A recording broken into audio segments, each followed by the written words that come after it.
President Trump says the economy will snap back as soon as the Iran war ends. But industry analysts say it will take months, maybe years, to undo what was forming before the bombing began. High cost of living, tariffs, a depressed housing market, disrupted supply chains, and a roller coaster stock market. Joining us, Professor of Economics and Public Policy at the University of Michigan, Justin Wolfers, and Democratic strategist, pollster, and MS Now political analyst, Cornell Belcher. It's great to see both of you guys. Justin, President Trump promised that once the war is over, things like gas prices, they're going to go right back down, and stock prices, they'll go right back up. So give me the facts. At some point, we should stop just reporting on what the president says because it's so rarely true. It's not really news, is it? If the president tells you that stock prices are going to go straight back up, then you might want to ask yourself why he's telling you that rather than buying the stock now, knowing that it's going to go high later. Anyone who tells you that they know with any certainty where stock prices are going is a liar. But more than that, the claim that going to war in Iran is in any way good for the American economy is just nonsense. We see stock prices have fallen. We see prices at the grocery store and at the gas pump are already up. We see business confidence down. We see consumer confidence down. We see a whole world on edge. This is a very, very dangerous thing for the world, for people, and yes, also for the economy. Cornell, to Justin's point that this is dangerous for the world, for people, what does it do on a psychological level to people, to voters who are going to have to make decisions around all of these converging crises at the moment? I'm particularly interested in young voters and some of the sort of squishier voter groups, because often when I talk to them, I hear this sort of feeling like the concept of the American dream is just slipping through their fingers. They can't always fully articulate it, but it is just this feeling of alienation. And I wonder what all of this is going to do to our political and social fabric.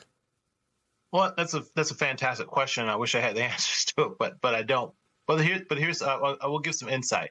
You know, what we constantly hear in qualitative research, particularly from younger voters, is this sense that the whole idea of them even owning a home and owning a car, and many of the things that we thought of the bedrock of the American dream, they see it as growing further and further away from reality with them. And they talk about sort of interest rates and mortgage prices. And what they're increasingly talking about, not just younger voters, but quite frankly, a lot of those independent voters that we talk to also, when you bring up the war, is, you know, look at all the money we're spending over there in the Middle East when we have all these problems at home, when we are losing health care insurance, and health care affordability is something that we're struggling with. And, you know, and college education for parents is something that they see skyrocketing and struggling with. And all these things that we should be spending this money on here at home to try to help, you know, working families get ahead.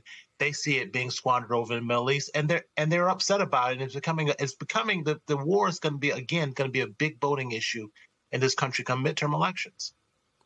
Justin, how right are voters to be upset, to feel that alienation? Because, you know, we of course are watching the war and getting updates on it day in and day out, but there is also this story in the background of an AI bubble that might be about to burst. People are hearing that there is some scary stuff going on in the private credit market. And when you hear that there's all this, that there's already destabilization, but that actually around the corner, here comes even more. I guess, can you help me understand how real the risks are for people? They're absolutely real, and we also shouldn't overstate them. Look, I'm going to put in an advertisement right now for you, which is the more you understand economics, the more you start to understand these broad forces that are shaping your life. Advertisement over. I think there's an important distinction, you know, between things that are being done to you and choices that are being made by you. And some of what's going on right now are things that are happening to you. Our country is going to war. We aren't choosing it. Prices are rising. We didn't choose that. AI is going to rewire the labor market, and I think in very interesting ways, some good, some bad. But again, people didn't choose that. we each want to tell a story where we're the captain of our own ship. And I think a lot of what people are feeling right now is it's the stormy seas that are creating the ups and downs, and we're not really the captain of the ship as much as we'd like to be. Cornel, people have raised the question, my colleague Catherine Rampell recently did in The Bulwark, you know, if you look at everything that this administration is doing, it's almost like they're trying to lose the midterms. And I'm curious how you read it. You laugh.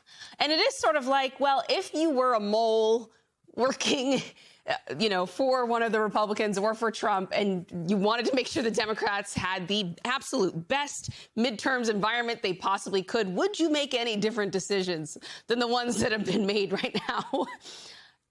No, I'll let you answer. No. Well, no. I mean, look, you know, the economy slumping, Americans growing even more anxious about the economics and their pocketbook issues. At the same time, they don't think the president or Republicans are paying attention at all to their pocketbook issues, and they're focusing their time and energy in other places. I mean, look at the president's numbers around cost of living. Look at his numbers around handling the economy. But it's also look at his numbers around border security and almost every other tangible key metric.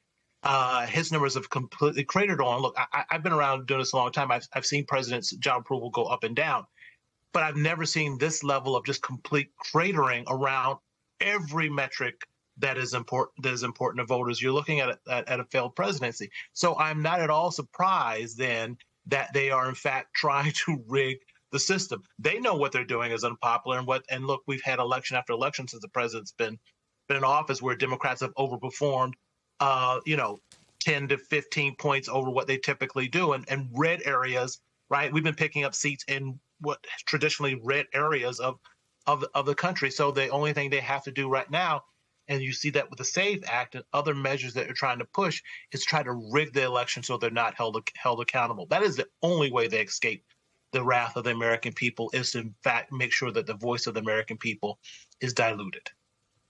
Justin, to take one of the major problems facing this administration, just the war with Iran, in the best case scenario, if President Trump were able to make a deal with Iran this week, when would our lives feel normal again?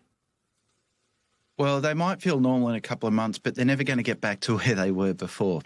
If you look at what's happened to US stocks, for instance, it's knocked roughly $2,000, maybe $5,000, maybe even $10,000 off the average value of stocks that the average American family holds. If you look at oil price futures, we see that oil prices are expected to be high for not just months, but in fact years. And then you can think more broadly about how this is going to rewire the globe.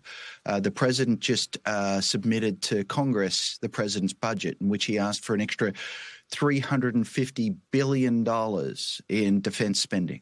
Now, I just want you to understand that that's, if you're going to spend another $350 billion, that means you have to tax another $350 billion. So implicitly then, he has just announced an extra tax hike of $3,000 to $4,000 per household in order to fund this bigger military that the president all of a sudden feels that we need. So the consequences here for our economic well-being are dramatic.